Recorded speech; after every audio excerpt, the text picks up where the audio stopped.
What if Melisandre revived Rhaegar Targaryen? Let's explore the depths of it in the video. Deep within the bowels of Dragonstone, the Queen's men gather around the crypts. Once it housed the body of the Targaryen kings who had long passed, but since the fall of their dynasty, it had fallen into disuse. Yet for the first time in many years, the crypts are filled with people once more. But this was what Melisandre insisted upon.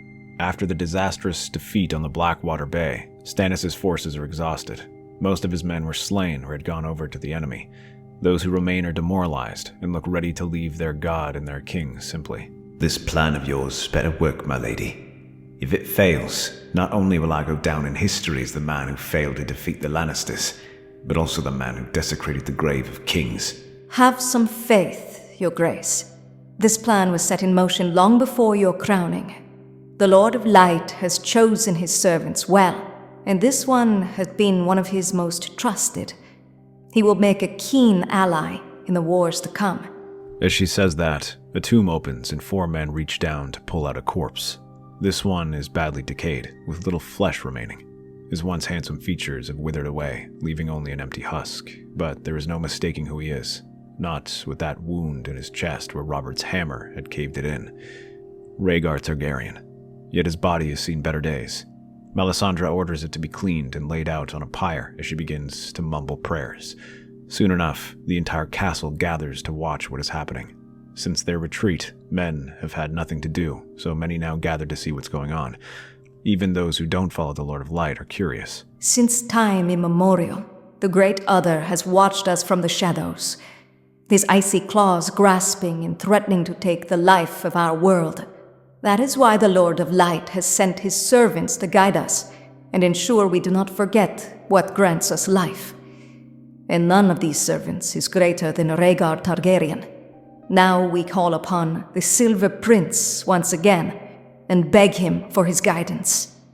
A few men gasp, staring at the pyre in surprise as they realized just who sits in there. A few step back and hiss at the idea of raising the dead in such a way, but none dare stop the flames as they begin to spark. It starts small at first, but spreads rapidly, circling the corpse and rising higher. Soon enough, no man can see what is happening as they raise too high for anyone to look through. They cough and swat smoke from their faces as the flames burn. Beneath it, the wood crackles and shudders. That is, until they see something move beneath the flames. At first, they think that it is just a trick of the eye until they see something stepping forward. He emerges from the flames, skin as pale as porcelain and without a blemish on his body, save for that hideous dent in his chest. He emerges from the pyre as if nothing had happened, looking around, then staring at his people, who all fall silent. The only sound coming from the courtyard is the crackling of wood and the flicker of the flames. As one, the people all get down on their knees, even Stannis Baratheon, even Davos, who never believed in this magic, but all kneel before the dragon reborn. At last, my children, bask in the glory of your fire prophet, the one who has witnessed the Lord of Light's plans, and who shall grant the one true king his crown. Later, the men are dispersed, and Rhaegar is given clothes. He now sits in the chamber of the painted table across from Stannis, who eyes him warily. He watches the prince as he sips his wine.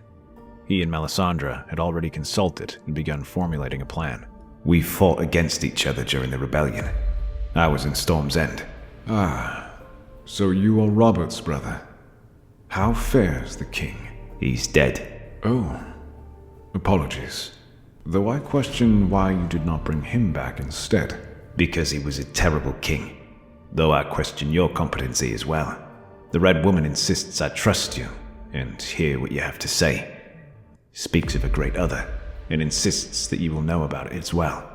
Aye, though I know it as a different name. The prophecy of ice and fire. Prophecies. Am I to put my faith in prophecies once again? Your Grace, prophecies have great power. They can forge empires and build legacies. It is these prophecies that spurred my ancestors to flee Valyria and to conquer the Seven Kingdoms. You seek to rule, and I seek to end the Great Other's coming.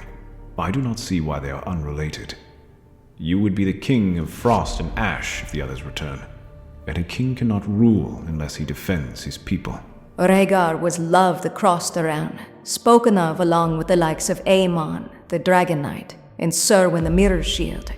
His presence gives you strength. His presence will be seen as an abomination against life itself. But still, if you know how to help me protect the Seven Kingdoms, then I will welcome it. But make no mistake, though Melisandre brought you back, I can send you back to wherever hell you came from. To that, Rhaegar agrees, and the first thing they do is swear an oath before all of Dragonstone that he will not press his claim to the Iron Throne. He will gladly repeat this oath in Storm's End, King's Landing, and wherever else Stannis might feel like he needs him to do. However, in return, Stannis will grant Melisandre and Rhaegar seats on his small council as advisors. While Davos remains his hand, Rhaegar now occupies his Master of Law position. With that agreed to, the Silver Prince has Melisandre search for his last remaining son, the one born from him and Lyanna. To their surprise, they find him atop the wall as a member of the Night's Watch. While Stannis is skeptical about heading to the wall while war is going on, even Davos insists on doing it, showing the letter written by Master Aemon urging the Lords of Seven Kingdoms to save the Night's Watch from the Wildling invasion. Now it isn't just a matter of fulfilling a prophecy, it is a matter of survival for the realm and duty. This Stannis understands, and he prepares their fleet to sail north, leaving only a small garrison to hold Dragonstone. The situation on the wall is grim, as the Great Ranging had reduced the Black Brothers to a fraction of their size, and those who remain are the old, young, or infirm to face off against Mance Rayder's armies. For several days, they had beaten back attacks from the Wildlings. They are throwing everything into these attacks, including mammoths, giants, and experienced raiders, to try and climb the wall, and yet each one fails. A big part of that is thanks to Jon Snow, who personally organizes the defenses and helps beat back several attacks. As one of the most able rangers left, his presence helps rally the men. But morale and bravery alone can't hold back an army of nearly 100,000 people. As the sun rises and dawns a new day, Jon looks out at the lands beneath the wall. By now, the haunted forest was filled with the sounds of the living. To make matters worse, Sir Alliser has returned alongside Janis Slynt, who takes command and plans on having Jon ride out to assassinate Mance. But before they can put this plan into motion, horns begin to blow from the east. Men grip their weapons, and Sir Alliser shouts for the sentries, asking if there is another attack. They say there is another attack coming, but they aren't sure by whom. And by the time they reach the top of the wall, the trio sees the source of confusion. A horde of riders comes galloping from the east. They ride in 3 columns that leave the wildlings nowhere to run. The center is the Fiery Heart and has the most riders. The second is of a wreathed fox, and the third is what truly grabs everyone's attention. It is the banner known by all and has once been flown across the Seven Kingdoms, the 3-headed dragon of House Targaryen. By the seven, that cannot be right.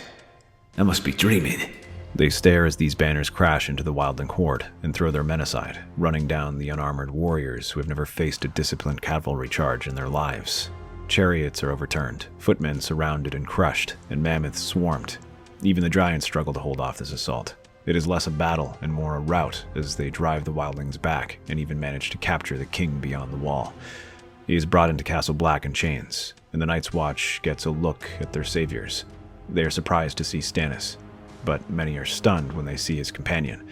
Rhaegar Targaryen removes his dragon-winged helmet, revealing his fine Valyrian features that were untouched by the cold and snow. The most surprised was Alistair Thorne, who had fought alongside him in the Trident. Prince Rhaegar? No, this cannot be real. How can this be possible? The gods work in mysterious ways. It seems they have decided that my work is not yet complete. I have come searching for one of your men, a boy named Jon Snow. A confused ripple goes through the crowd as they look at one another. They glance around, searching for the boy who soon steps forward and kneels. Rhaegar stares at him as a sad smile flickers across his face. You have your mother's eyes. Now arise, my son. A collective gasp escapes the crowd, and they all stare at him. Jon can't look at them, so instead he stares at the prince, 1,000 questions roaming through his mind. The first of them being, Who are you? Jon, I am your father. What? No, that cannot be. Ned Stark is my father. I'm his bastard son. I am not sure what Ned Stark has told you, but I assure you he was mistaken. I am your father, and you are the son of Lyanna Stark. Lyanna.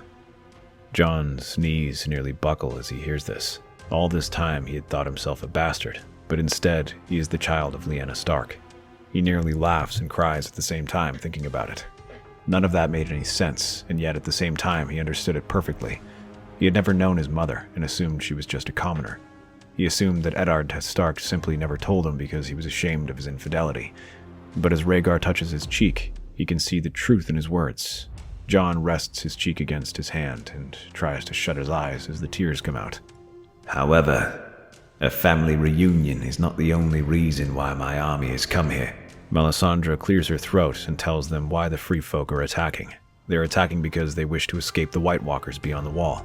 A few of the Night's Watch are skeptical, but when Melisandre recounts what happened in the Fist of the First Men and Caster's Fist, things the Night Watch had not said to anyone, they fall silent, overawed by what they just saw. If what you say is true, then we have a great journey, my prince.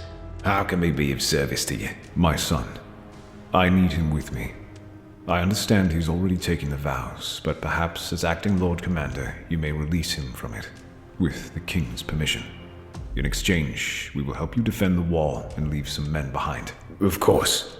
Easily done. Lord Snow, it seems you are no longer needed. Also, I ask that you use his true name, Jaehaerys Targaryen, my son and heir. The Night's Watchmen all bow and nod, shouting his name.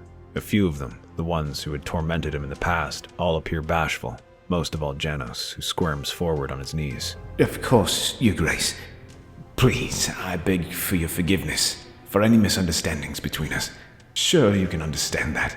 And some of the other men. And why we had thought you had turned your cloak.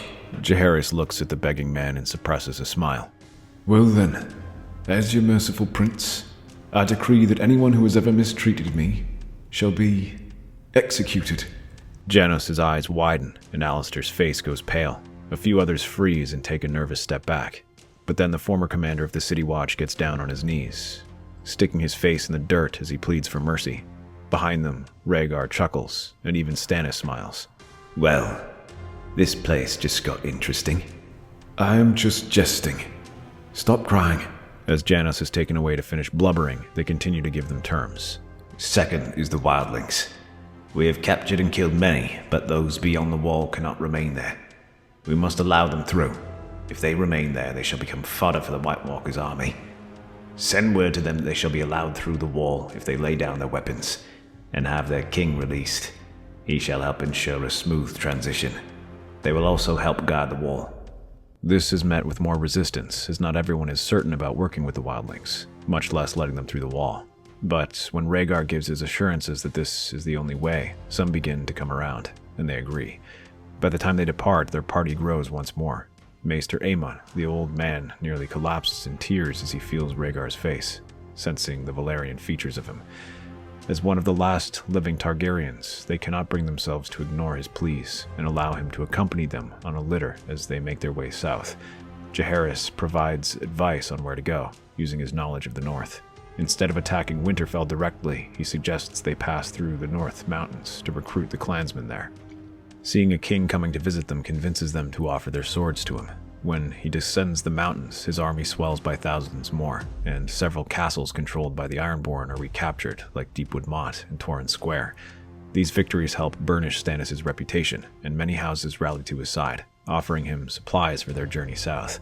But others are wary of officially declaring him king, as Robb still rules the south and plans to make his way back north. Instead, these Northmen advise Stannis to make peace with their king and form an alliance. Rhaegar likes this idea, believing it will allow them to get two kingdoms in one fell swoop, but Stannis is less convinced. We gain their swords but lose their lands. How will I then be able to stop the other man from proclaiming himself king? But as they finish recapturing castles, they soon march upon Winterfell, which is now a ruin after being sacked by the Ironborn. Stannis immediately gets work to restoring the castle as best he can. Within the Great Hall, firelight flickers against stone walls blackened by fire and soot. Stannis stands beside the hearth, arms folded, listening to the slow, deliberate words of Wyman Manderly, who has arrived with a train of wagons bearing food, timber, and news. It was not the Ironborn who put this place to the torch. They were all slaughtered. The true culprits were the Boltons, Ramsay Snow and his men turned on the garrison and claimed the castles for themselves. I have a prisoner who can attest to this, and some of my men were here. They can bear witness to it too. There is a silence that follows, bitter and hard. Jaehaerys steps back from the table, hands trembling. The Boltons. They were supposed to be our allies. They wore wolves' cloaks, but they are no kin to the north. They revel in slaughter and call it loyalty. Before anyone can respond, a raven arrives, its black feathers heavy with frost. A squire delivers the scroll to Stannis, who reads it silently, his mouth a grim line. Rhaegar watches from the shadows, his face unreadable. It is done. The young wolf is dead, slayed at the Twins. The Freys had betrayed him, and Roose Bolton was named Warden of the North by the Lannisters shortly after. It seems Winterfell wasn't all they wanted. The weight of the words lands hard like a hammer. Jaehaerys staggers to a chair, burying his face in his hands. The room falls silent. Rhaegar approaches, laying a hand on his son's shoulder. I did not know your brother, but he seemed like a good man. Any of Lyanna's kin would have been good men. Jaehaerys looks at him and nods numbly. He was brave, but the prophecy must be fulfilled. Sometimes even strong fall, so that the true path may rise. Prophecy? You speak to me of prophecy while my cousin and brother lies butchered. He was a king. He was family. I know. It is Stannis who steps forward and kneels beside the young man. We divide the army. The northern hosts under Manderley, Tallhearts, and Glover will march to the Dreadfort, keeping them occupied. Meanwhile, we will lead the southern host to take Moat Cailin and cut Roose's return path. Days pass in a blur of snow and steel. Moat Cailin falls swiftly, its garrison unprepared for a disciplined assault from the north. The Dreadfort, surrounded and besieged, begins to wither under Northman fury. When Roose Bolton finally arrives, he finds the land changed and his way forward cut off. The delegation rides out to meet him, Jaehaerys at the front, his banner of the three-headed dragon streaming beside the stag and the direwolf. Roose's men hesitate as Waymond Manderley, flanked by old lords and younger knights, steps forward. The truth is out. You betrayed the North. You butchered Robb Stark. You wear the title Warden, but you are no warden of ours. The northern men in Roose's ranks shift, murmur, some lowering their weapons. The truth spreads faster than steel. Lay down your arms. Swear to Jaehaerys Targaryen, son of Rhaegar, heir of both dragon and wolf, or die as traitors. There is a moment's pause, then the Bolton's ranks begin to splinter. Men break away, falling to their knees, tossing down swords. The Glovers, Umbers, Serwins, and Hornwoods all raise their blades and disarm the Bolton men. Roose rides forward, enraged, but he is alone save for a few of his Dreadfort and Karstark men. Jaehaerys meets him in the field. He draws his blade, and the two rush at each other. Roose is not a famous swordsman, but he is not unskilled either. He meets Jaehaerys with a flurry of strikes, aiming to try and knock him down, and yet the prince does not fall. He catches each of these attacks and follows with a twist, knocking his blade aside and shoving him back. The older man stumbles against the blow, but sweeps his sword as he falls. Jaehaerys catches this swing and knocks it aside. He follows with a stab, leaving Roose to sidestep and then slash at Jaehaerys' arm, drawing some blood. The prince hisses and then steps forward to the next attack, getting into his defenses as they trade blows once again. This time, Jaehaerys does not give him the chance to recover and continues to rain down attacks on him. Their clash is swift. Roose is cunning but tired, his years weighing him down. Jaehaerys fights with fury, with sorrow, and with purpose. He runs the man through, burying the sword deep. As Roose gasps, blood drips from his mouth, and he collapses to the ground. The rest of his men swiftly surrender and confess to everything they had done. As the banners are raised above the Dreadfort, another rider arrives, mud-caked, wary, and alone. He is greeted by the guards and quickly brought inside, where Rhaegar and Jaehaerys await. The man pulls back his hood, revealing gray hair and eyes deep like water. Howland Reed, I have heard much of what happened recently, and I am here to confirm everything. I was there at the Tower of Joy. I saw Lyanna. I heard her dying words. The boy is yours. Jon Snow is no Snow. He is Jaehaerys Targaryen, son of the dragon and the wolf. Jaehaerys says nothing. He only closes his eyes. Now the world knows, and there is no going back. With that news, the rest of the northern lords rush to proclaim Jaehaerys their new liege lord, having received confirmation from both Howland and Rhaegar. In truth, the former has more credibility in the north, as few truly trust the Silver Prince after what he supposedly did to Lyanna. The revelation of what the Boltons did in the name of the Lannisters only hardens their hearts to peace. Many now see it as impossible, so long as the Lion remains on the throne, and throws their support behind Stannis after Jaehaerys vouches for him. The problem is they are alone, as even their allies in the Riverlands are reluctant to act, while they still have their kind taken hostage in the Twins. This leaves the North lacking troops, as they will be facing off against the rest of the Seven Kingdoms. They cannot even guarantee the loyalty of the Stormlands, with most of it now under Lannister control. If we cannot get allies from the Seven Kingdoms, then perhaps it is best to look beyond the narrow sea. Do you speak of hiring sellswords, old man? I speak of my kin, the other remaining Targaryen, Daenerys, sister of Rhaegar. I have a sister. Aye, born a few days after you perished on the Trident. She has made a name for herself as conqueror in Slaver's Bay. She has an army, and with you here, my prince, she might be willing to send aid. It is a bold plan, but even Stannis and Melisandre have heard of this. They can see the potential in this plan, despite its great risks. So, it is decided that an embassy should be sent out consisting of Melisandre and Sir Davos. In the meantime, the army continues to solidify its grip on the north. Jaehaerys is publicly proclaimed the ruler of the north in Winterfell, with all the great lords bearing witness. Rhaegar tours the countryside, visiting villages, the wall, and castles to meet with the people. His best qualities shine through, as he is charming, patient, and compassionate. Even his enemies cannot help but respect him, and many soon change their opinion after having a chance to share a meal with him. This helps allow the wildlings through, as they come to see him as a trustworthy southerner. Meanwhile, the embassy reaches the shores of Meereen, where Daenerys is in her newly conquered city, and yet her rule is unstable. Many resent her, and there is unrest in the other cities she's conquered. In Yunkai, the slavers already plot to bring back slavery, while in Astapor, the council she established has been overthrown. To build a lasting kingdom here will take time, and Daenerys is prepared to commit to it when she receives the delegation. Great Queen Daenerys, we have journeyed from the Seven Kingdoms to seek an audience with you. We come on behalf of Prince Rhaegar Targaryen. I hope you are better speakers than liars. My brother has been dead for 15 years. No, Your Grace. He had indeed passed, but he has returned. I have personally seen him rise from the dead. He lives, and now awaits your return in Winterfell. It is true, Your Grace. I know it is too much to swallow, but I've seen it myself. Surely you have heard of the rumors of the battle beneath the wall, and how a man bearing a dragon banner helped scatter the wildling army. We have indeed heard those rumors, but a banner is no prince. We have yet to see Rhaegar ourselves, not unless you have proof. Not proof. A message. He says he looks forward to you accompanying him to play his harp again, Sir Barristan. What? How could you know that story? Sir Barristan says Sir Rhaegar dressed himself up as a commoner. What do you think? I heard it right from the dragon's mouth, and as I said, he awaits you in Winterfell. We understand you wish to take the Seven Kingdoms, and have built a substantial army for a reconquest. Even if what you say is true, I have just retaken my territory here, and I have yet to even consolidate my empire. Slaver's Bay can wait, Your Grace. Begging your pardon. But there is an opportunity in the Seven Kingdoms. The North will welcome the Targaryens with open arms, and we believe the River and Stormlands will rise up in your name, so long as the Lannisters have not yet secured their holdings.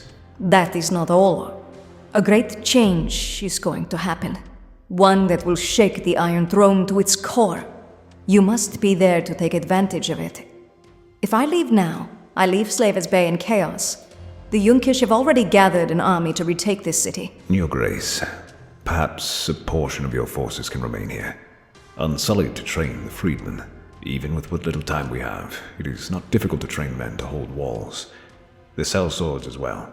We have gold to hire more, and ensure we have enough troops to man Meereen until we return. And when you return, you will have the Seven Kingdoms riding on your back.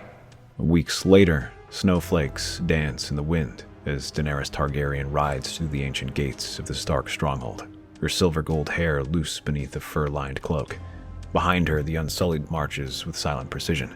and above her, dragons wheel in the skies, shadows passing over the old stone. The courtyard quiets. Every eye turns to her. There is no cheering and no celebration. Everyone simply watches with bated breath as they stare at her.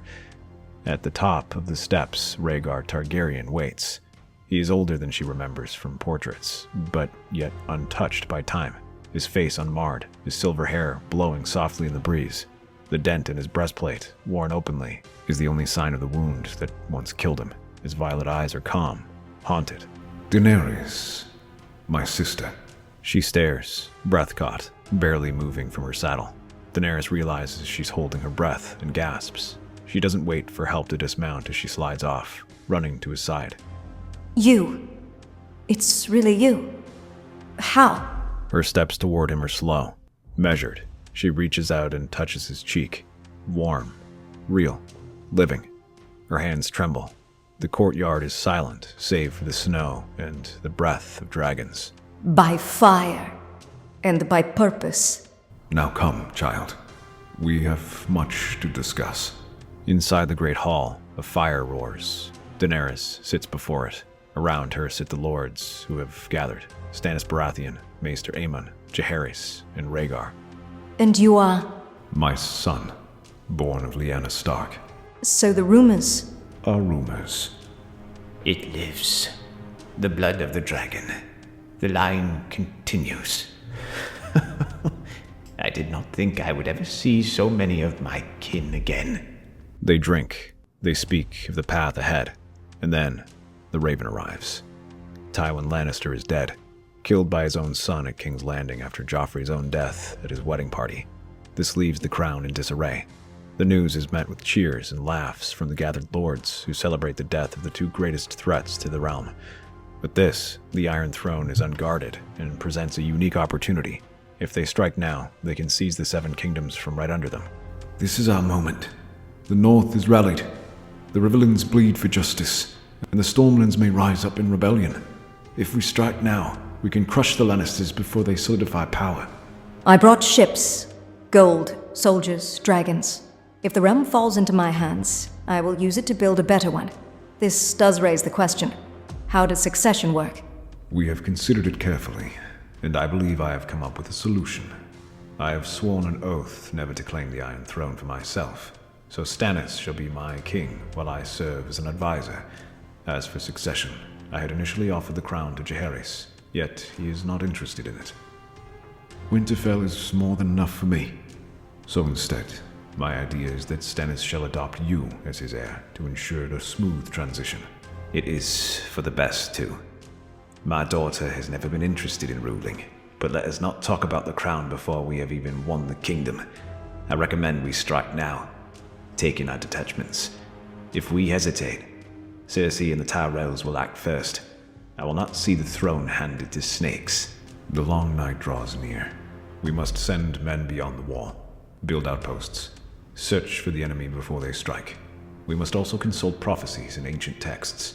If we waste time on thrones, we will find ourselves kneeling before ice. We cannot fight shadows in the snow while wolves and lions gnaw at the bones of the realm. You would send our soldiers into frozen death for whispers. Meanwhile, our small folks suffer. Better they suffer than be dead. Be careful what you say, brother. You didn't see Marine, or Astapor, or what men do when there is no rule. We need order before we can face what lies beyond. The Lord of Light reveals dangers on both fronts, but fire must be fed. Without the throne, there is no realm to save. You have seen it, haven't you?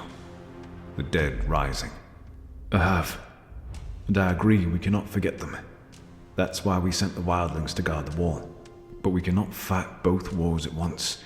If the realm is divided, we lose both. Right now, we have dragons, we have the fleet, and an army. We can take the Seven Kingdoms and move back with all our strength. Then I pray we will not be too late. The war breaks across the Seven Kingdoms like a tide.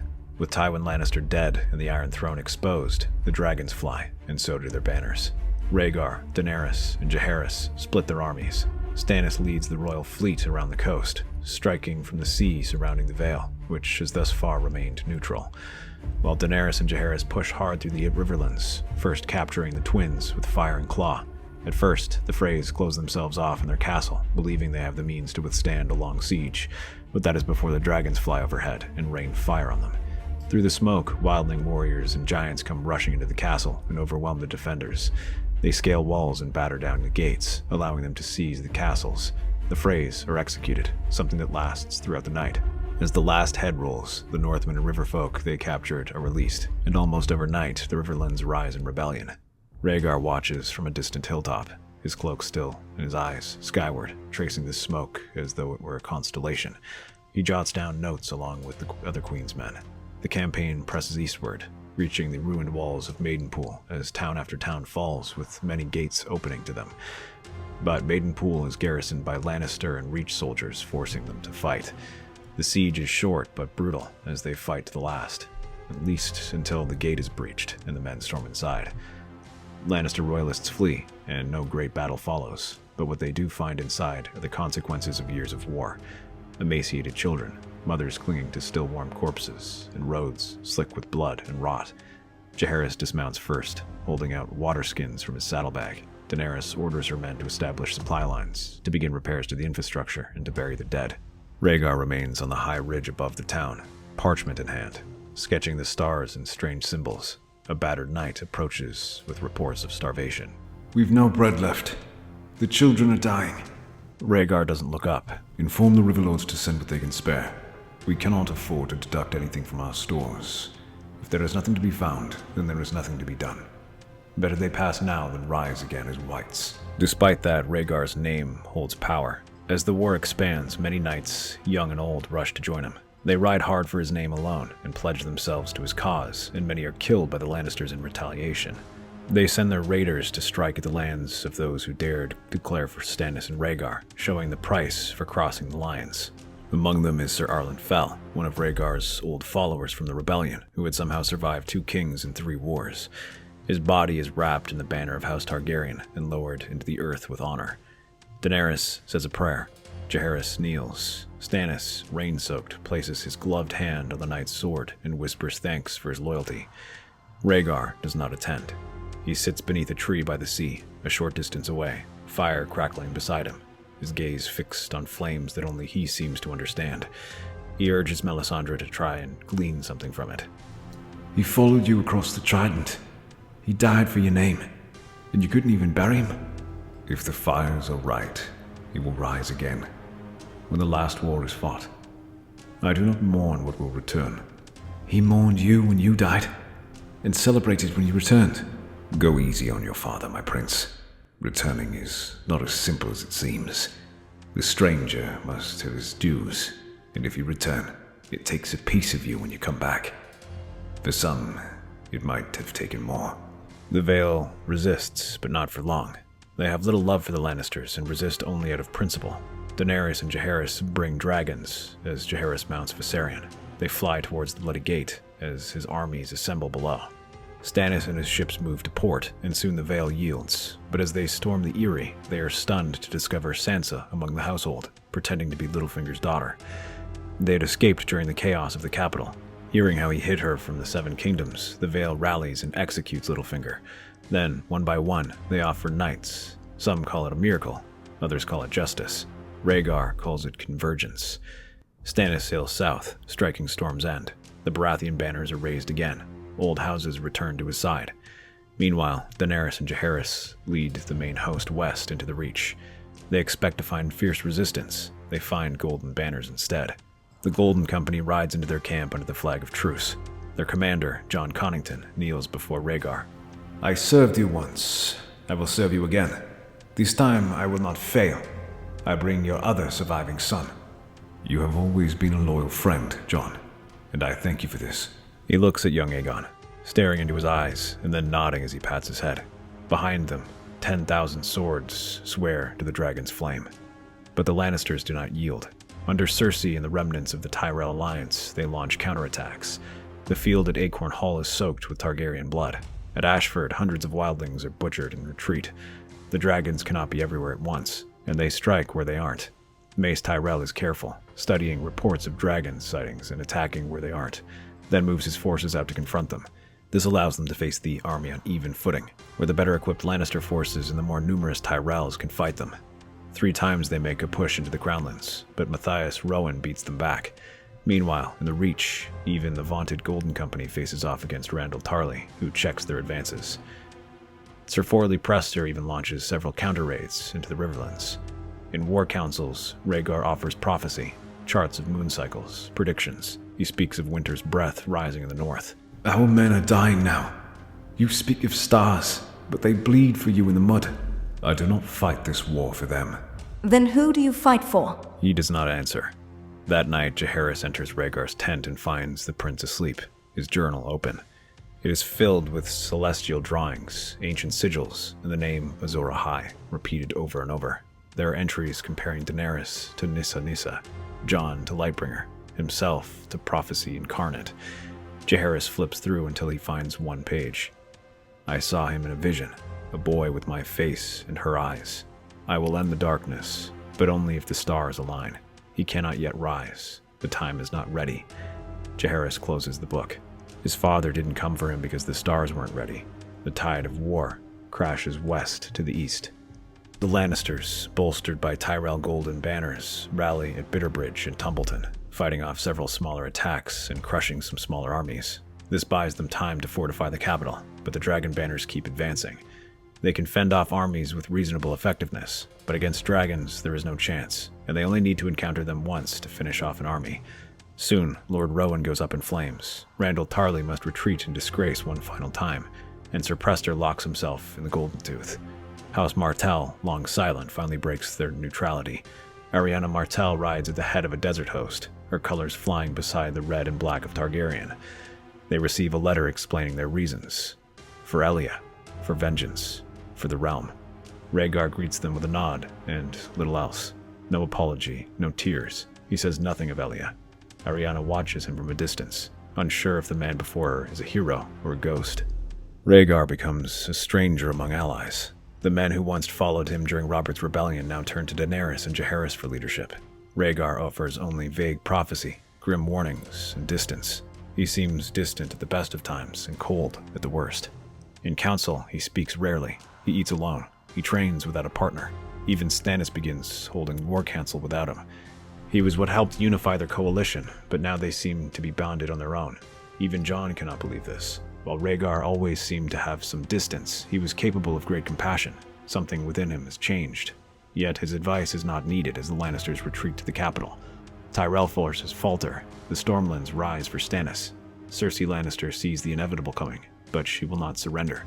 She digs in, calling every banner, every gold piece. The streets of King's Landing flood with mercenaries, traps, and wildfire. And Gregor Clegane. Cersei declares a final challenge, a champion for House Lannister chosen by the gods. The mountain stands in bloodied armor, towering above men like a siege tower of flesh.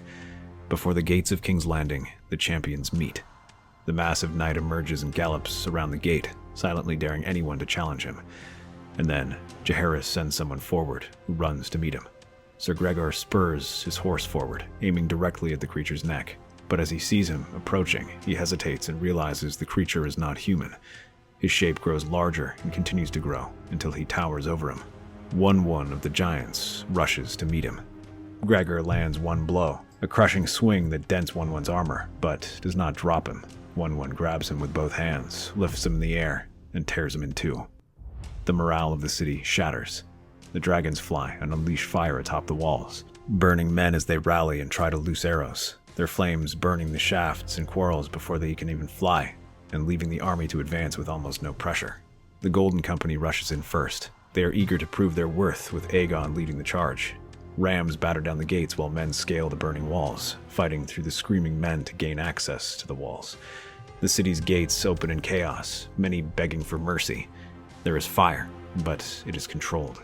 Daenerys spares civilians. Jaehaerys rides with the Northmen, claiming the Red Keep as Stannis fights through the streets, cutting down the Lannister men and disarming the Goldcloaks. Cersei is found in the Sept of Baelor, holding a blade to her youngest son. She is taken alive, barely. King's Landing belongs to the dragons once more.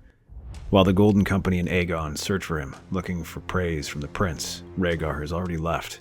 On the eve of the final siege, Rhaegar vanishes.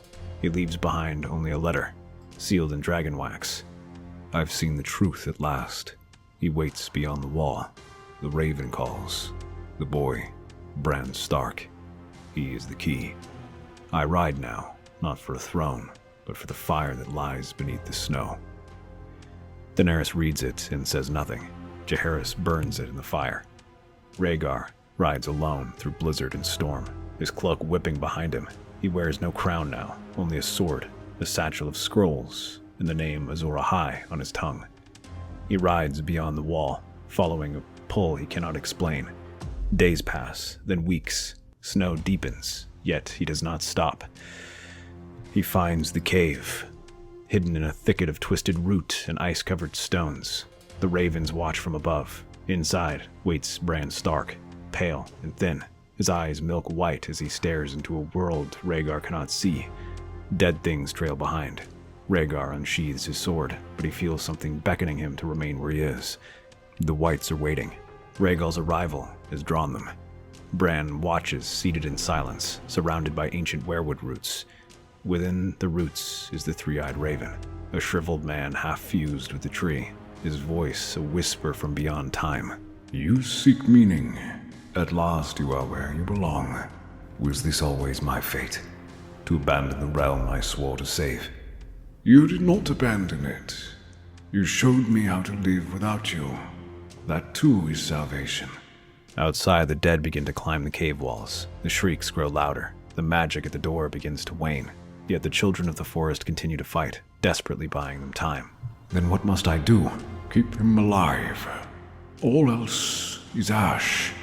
The White Walkers arrive, blue-eyed, silent, ancient, and with them comes the cold. The true battle begins not with a clash of armies, but with a prince, a boy, and a cave swallowed in shadow. For the next few weeks, as Bran trains and begins preparing for his role as the Three-Eyed Raven, Rhaegar works to protect him. He rallies the children of the forest and organizes a defense, hurling firebombs and laying traps with thorns that slow them down. This leaves them easy prey for those with knives and swords to cut them down. Here, Rhaegar's talents begin to shine as the children of the forest launch several successful attacks. The casualties of the Whites are negligible, but they begin mounting.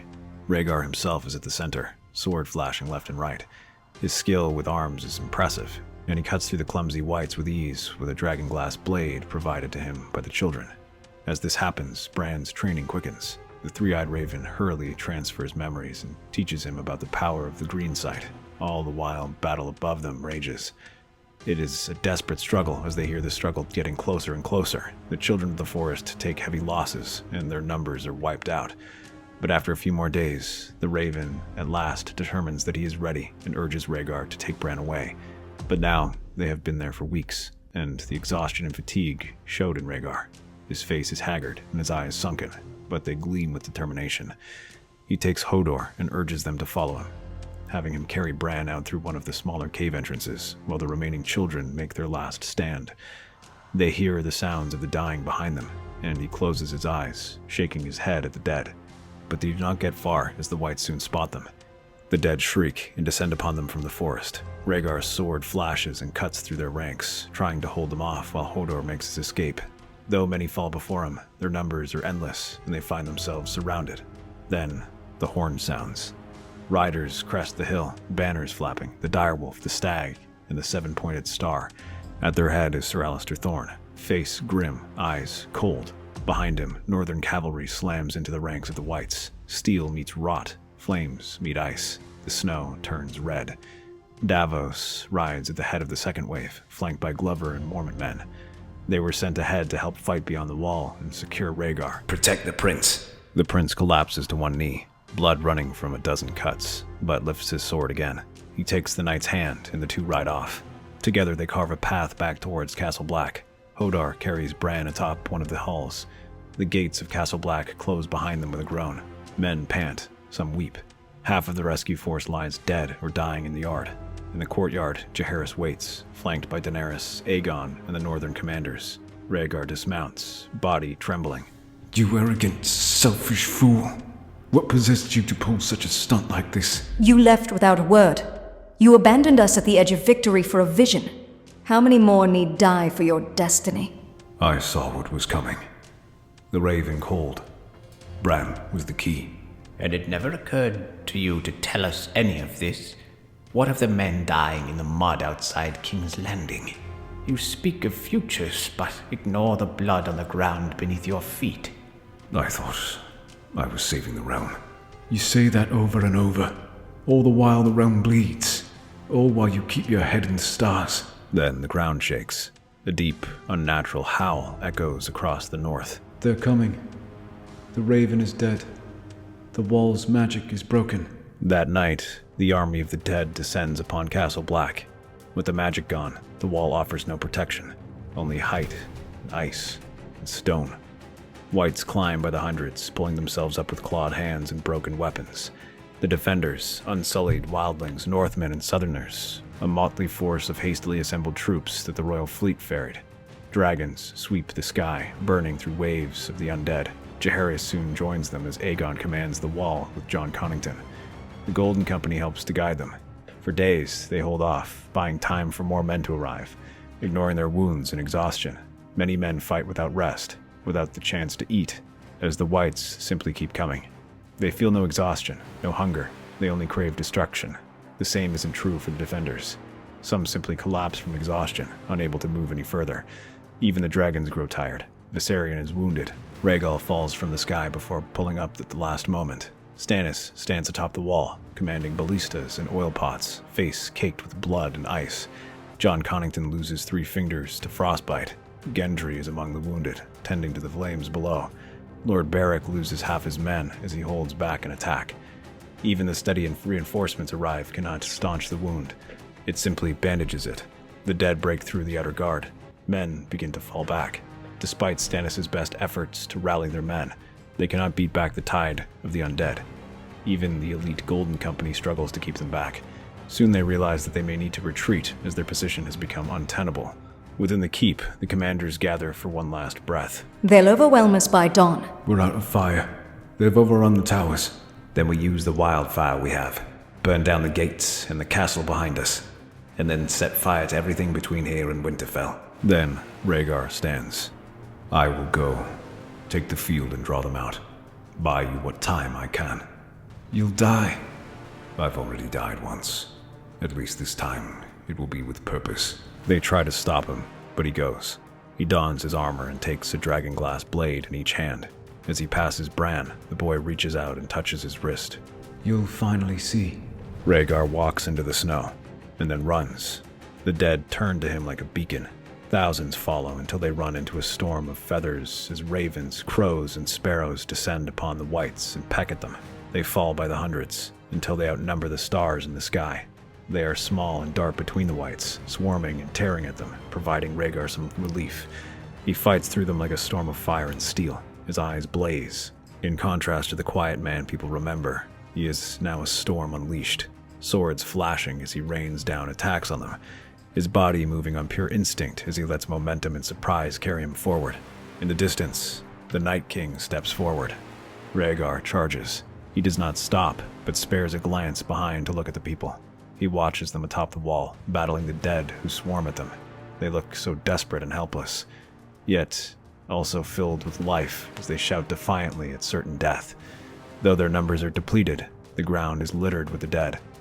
No, they had fought and given everything for this cause. All that time, he had assumed only he could prevent the future. He was wrong. He watches as the dragons fly overhead, as Aegon rallies the remnants of the Golden Company, as Jaehaerys stands atop the wall with Stannis. Was this truly how his people looked? How did he not see they needed him before? He turns just as the Whites swarm him. Now! All 3 dragons descend. Aegon leads the aerial charge atop Viserion. Jaehaerys rides with the Northmen at their backs. Daenerys rides on Drogon and flies straight forward toward the Night King, flames burning a path for Jaehaerys to reach him. The final battle is short and cataclysmic. Jaehaerys' blade strikes first, Valyrian steel through ice. Aegon slices into the Night King's guard. The 2 force him back and rain strikes at him. The Night King at first feels like a glacier, unmoving and solid from attacks. But he is slowly pushed back as Daenerys descends from the sky and unleashes flame directly upon the Night King as Rhaegar holds him in place, blades locked, ice against fire. With that, Jaehaerys and Aegon drive their swords into his chest. The Night King does not scream, only crumbles as he disappears into nothingness.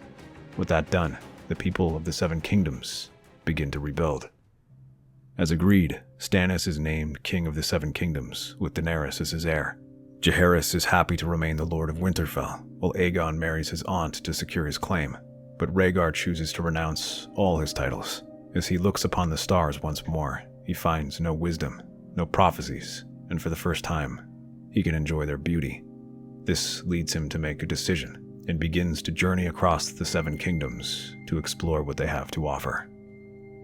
That's our theory. Westeros is a land filled with exciting stories and possibilities, and we love exploring them. If you want to accompany us on this journey across the Seven Kingdoms and beyond, then please like, share, and subscribe to our channel.